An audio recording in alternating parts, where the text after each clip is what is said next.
Hello everyone and welcome back to another video on the channel. Today we are going to be talking about Stranger Things 4 Part 1. The first 7 episodes have been dropped on Netflix and I binged it all in the past couple of days and I really loved it. This show is definitely one of my favorite shows on Netflix, although every once in a while I wish it was just a one and done show because that first season was so good, but season 3 was great and now this season is just continuing that stride of how much I love these characters, how much I love this show. So we're going to be talking about spoilers for this season, or at least this first part of this season, which we're going to be waiting for July 1st to get the last half of this, or the last 2 episodes at least of this show, which I am dying to see how this ends. But without further ado, let's just jump into this. And I'm going to kind of go over each separate group of characters and what I thought about it, what I loved about the show, and then also what I didn't like. So first, we're going to start off with the stuff that I didn't like about this show. And I will say that, every season of Stranger Things has the characters split up in different groups that eventually find their way to each other, and the last episode or 2 is everybody all together with each different puzzle pieces of the same image they're trying to solve, and then by the time they come all together they know how to solve this problem. That's how season 1 was, season 2, and season 3, and I think that season 1 was perfect in that execution of all these different storylines are all very fascinating and interesting on their own. And by the time they all come together, then you're just like, oh my gosh, this just came together so beautifully. And season 3 also did that really well. And I think this season really does kind of struggle with it, even a little bit more so than season 2 did, because there are so many characters and because there are so many different storylines, and because this story requires them to feel like they're not connected whatsoever. And that is by design. So I had this issue throughout watching where I was like, I don't really get the point of some of these storylines, but by the end of it, I can see where they're going for. And so in this way, what I'm saying here could be null and void by the time the last 2 episodes do come out. But as of right now, there are 2 storylines that felt like they don't really matter. And first off is the Hopper storyline. And honestly, the ending of season 3 with his quote-unquote death was beautiful. It brought me to tears. It was so good, and even when I rewatched it recently, it still really does impact me emotionally. It's one of the greatest sequences of any Stranger Things season. I love that letter that he wrote to Elle, that thing that he was going to talk to Elle and Mike about. That whole thing was just so emotional and so great, and the fact that he survived that is cool because I love the character of Hopper. However, he's literally across the world in Russia, and so he's so far away, and although there are times where I enjoy his backstory when he's talking about what Elle means to him and how he thinks he's a curse, and how the theme of this entire season really is essentially about curses, about how people feel like they are a curse to those around them, and he is very central to that theme. So thematically, his character and his journey throughout this season does fit with everybody else, but story-wise, he is so far away and so distant that every time you left the storyline, particularly with Max, I just wanted to go back there, and I was like, okay, what are we doing here? And on top of that, this storyline, just like in general, this show is very long. Every single episode is over an hour long, and so you're spending a lot of time here, and you're spending the entire 7 episodes of him, trying to escape from this prison that he's in Russia without ever seeing the Demogorgon, which was set up in the after credit scene in season 3. And so the entire time you're wondering, like,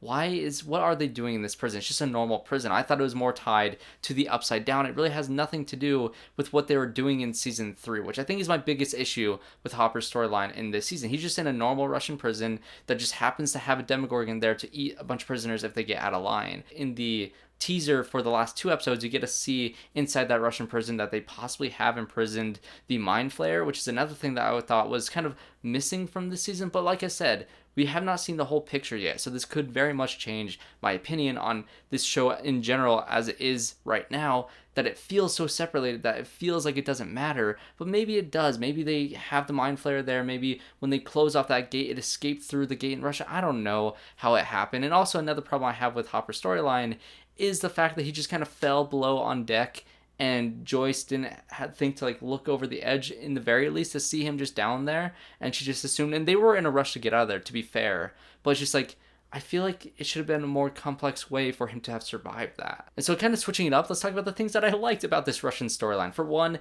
Enzo. I really fell in love with his character throughout the 7 episodes. At first I was like, okay, who's this guy? The phone call with Joyce was like, okay, I don't think this guy's gonna be important, but no, he is important. He was a very fun character. To see that they're their kind of bond and how they trusted each other evolved throughout the entire thing. And when they finally did encounter that Demogorgon in episode 7, that was a great sequence. All that stuff was great. Like I said, the backstory of him saying that he was a curse to everybody around him, talking to Enzo and him opening up to him, that was a great sequence. I do kind of want to know more about Enzo and his family and his son, but that is neither here nor there, because what we got from him, I think his presence and his banter back and forth between him and Hopper when they were kind of like thrown in the prison cell together, from there on out, I thought their relationship was really, really solid, and I did enjoy that. The next storyline that I was a little bit iffy on is the story with Mike, Will, and ARGYLE. I think that's the new character's name, and they started off with Elle, so I was like, okay, I'm interested in this new California life, to see this kind of conflict between Mike and Will, because Mike is so,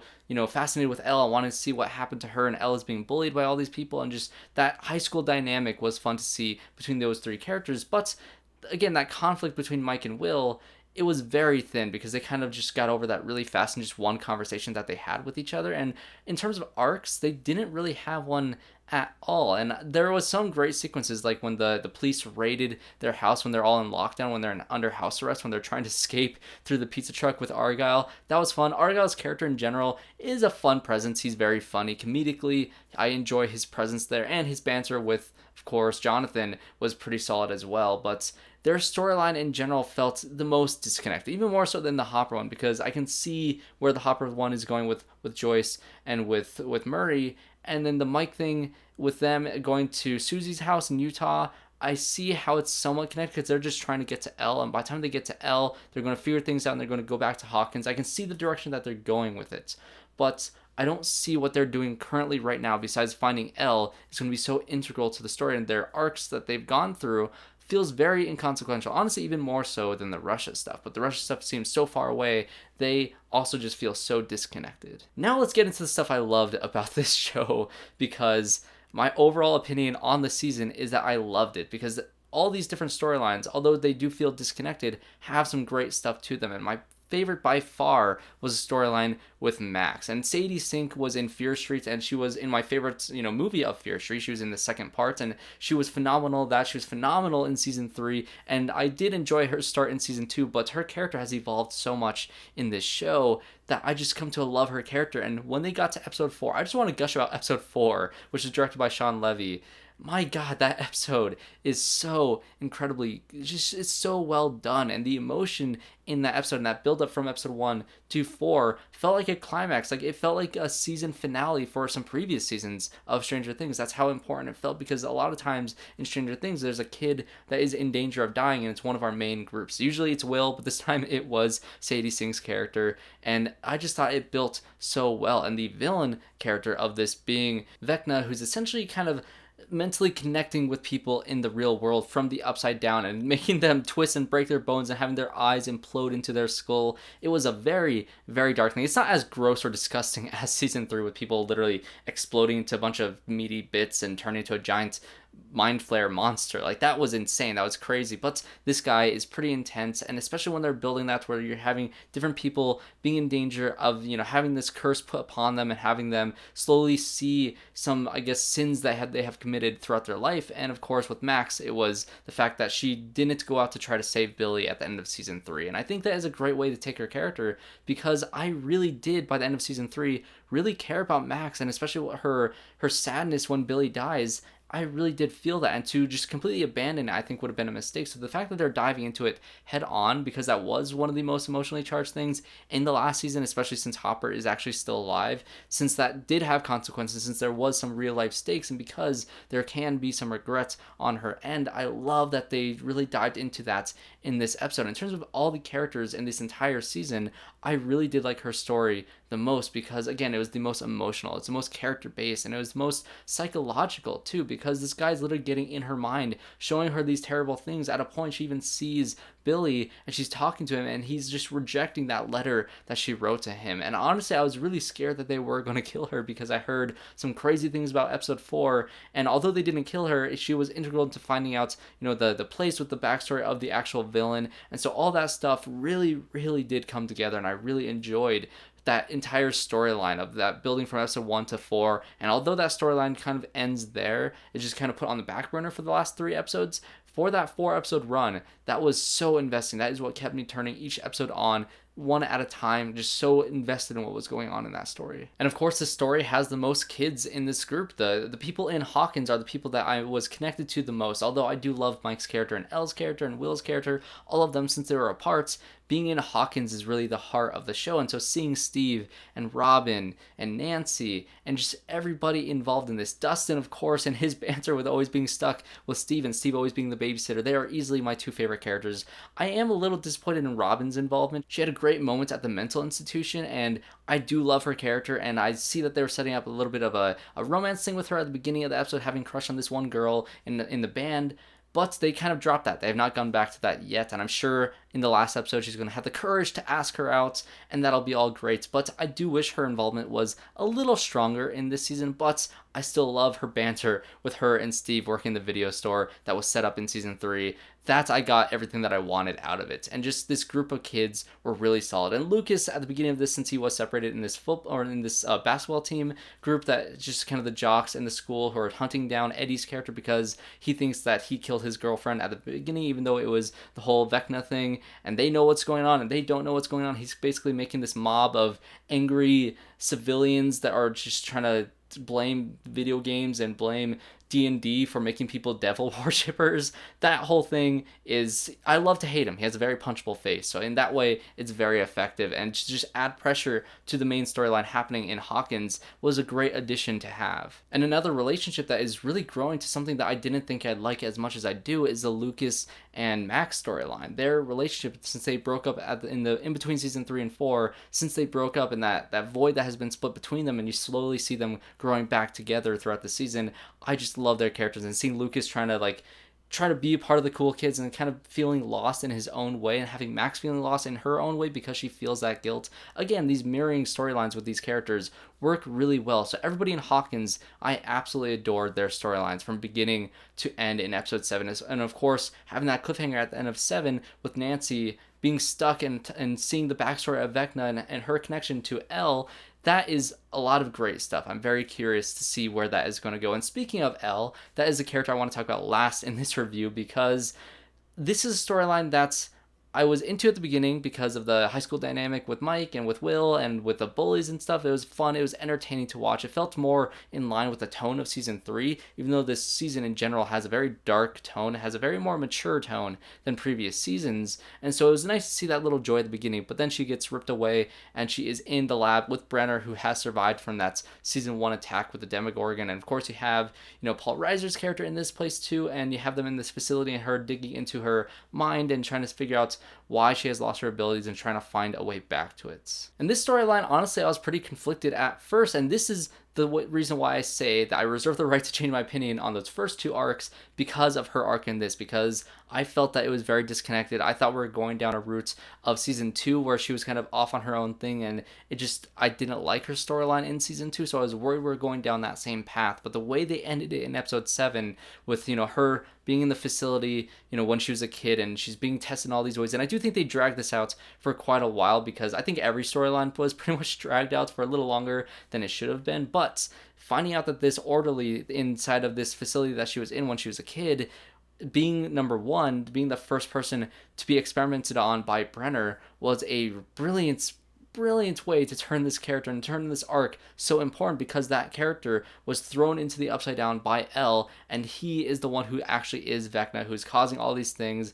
And I am really dumb, because I should have predicted this much sooner than I did, because I was seeing this creepy guy, this Vecna character, and I was like, oh my gosh, I love this character. Who is playing this person? I thought for a second it was Robert Englund, because he was the dad in the flashback with him when they go to the mental institution. And great seeing Robert Englund. This season has a very heavy Nightmare on Elm Street kind of just referential tone to it, so which I absolutely love, the fact that they're going down that route, because they always have some reference to some horror movie whenever they're doing a season of this, and this season is Nightmare on Elm Street, so that was really cool. So I thought it was Robert Englund at first, and so I looked at it, I was like, well, who's the actor playing Vecna? And I saw that it was a guy who was Grindelwald in Fantastic Beasts, or not Fantastic Beasts, in Harry Potter and the Deathly Hallows Part 2. And I looked that up before we saw Elle, go into this facility and having that orderly being that actor. I was like, oh my gosh, it's Grindelwald.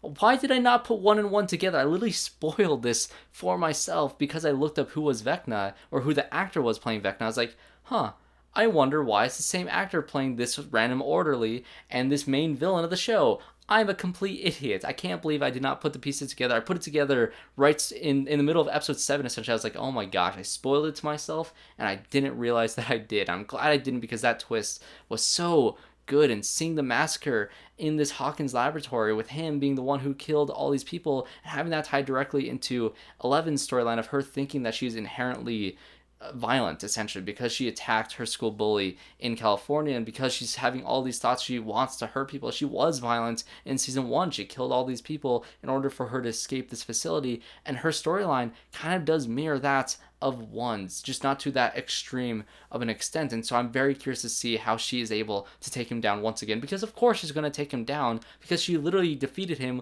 when she was like 10 years old. So of course now, with her being much older, her having a more honed in on her abilities, having to be able to do that on purpose, and seeing her finally get her powers back by the end of this 7th episode was great to see. And I'm very curious to see how she ends up doing all these things to take him out at the end of this season. All right, so before I wrap this up, I want to talk about 2 more things. So first of all, the directors of the show, all of them did a great job. I love Shawn Levy's 4th episode. I think that was definitely my favorite, but the Duffer Brothers, of course, do a phenomenal job directing these episodes. I really liked their first ones, and of course their finale was really strong. Them creating this show, they just are phenomenal in this. And last thing is all the little cool moments in this show that I wasn't expecting to see, like when, of course, you have Steve, Robin, Eddie, which I think I forgot to mention that I love Eddie's character. He's kind of great in this. But when Steve, Eddie, Nancy, and Robin are all in the Upside Down, and they're trying to communicate with Dustin and Lucas and Max up above, I just love the fact that we finally get to see that end of things. When Will was in the Upside Down, how did he communicate with the lights? Well, we get to see that because they are communicating with the lights to talk to them in the right side up world. And so I loved seeing that. That was great. When they have the doorways opening, and when it's finally explained how these doorways are opening, and why he's using his mind to kind of break through to the upside or to the right side up world.